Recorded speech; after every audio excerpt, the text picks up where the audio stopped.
These are the Garfunkels. They just tied the knot and are looking for the perfect home. Before now, the Garfunkels had only lived with their parents, survived dorm life for 4 years, and leased a one-bedroom dump from that shifty landlord.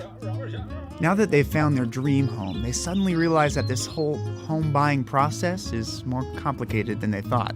Credit reports, mortgages, agents, lawyers, insurance, inspections, titles, HOAs.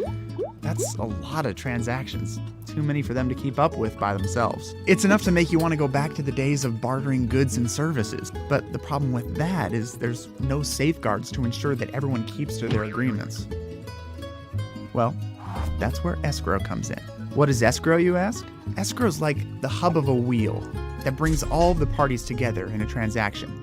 It's a neutral third party which holds all the money, titles, personal property, or anything of value until all transactions are successfully completed. This process lowers the potential risk of fraud and helps you to stay up to date with all parties and transactions. So it works like this. When you want to buy a home, your agent and the seller's agent agree on an offer. Once you're both satisfied, escrow is opened.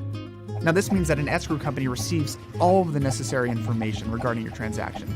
Make sure that all the instructions are followed and all funds, bills, documents are handled properly during the transaction. And then finally, they ensure that the closing of the escrow goes as smoothly as possible. So instead of trying to keep up with all the payments, papers, and parties by yourself, the escrow company is there to make the whole process easier for both you and the seller. Plus, with the advent of the internet, the escrow process has become virtually paperless. Okay, so back to the Garfunkels.